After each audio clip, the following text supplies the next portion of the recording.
The story starts in 1989. That was the time the Berlin Wall fell. We all are aware of that year that the Berlin Wall fell. After the Berlin Wall fell, a few months later, in Dresden, at Stasi headquarters, which was the East German secret police headquarters, a crowd gathered and they protested violently, ran through the Stasi headquarters, the East German secret police headquarters, destroyed it and left it in tatters. Opposite the street, there was a KGB office. They went to the KGB office and protested loudly in front of the office, threatening to ransack the office. A young man stepped out from that KGB office, told the violent crowd that his men were armed and going to fire at the crowd. He bluffed. For a moment, the crowd waited, wanted to understand if the man was true to what he was saying.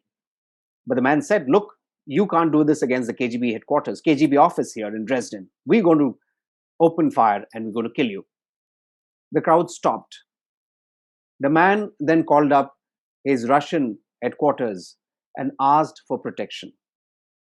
The answer from the Russian headquarters, local Russian headquarters, was that we are awaiting orders from Moscow. The orders from Moscow never arrived. Luckily, the crowd went away after a while. But the imprint that the incident had on the young man who had stepped out and threatened the crowd and had asked for help but had got no help from Moscow would leave a deep impression in the events to follow. That event, that day, started a journey in the young man's life.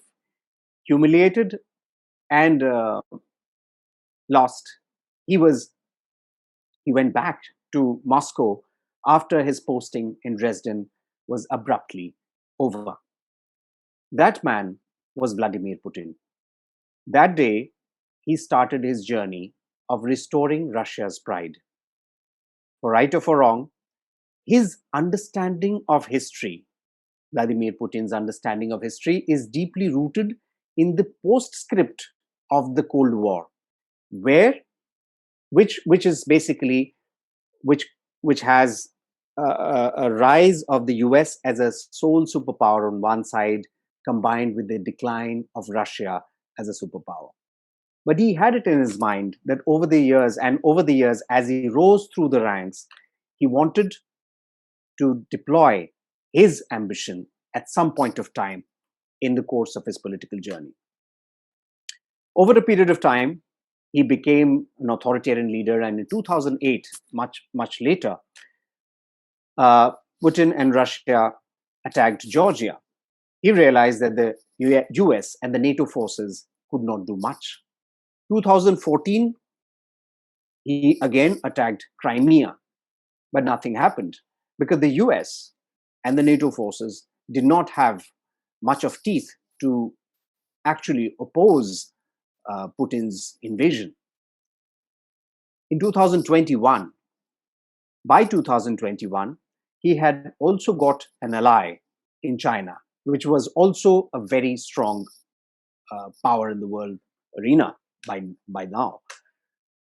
So 2021, he amassed troops outside on the borders of Ukraine, and then he launched the invasion of Ukraine. True to form, the US and the NATO forces could not intervene.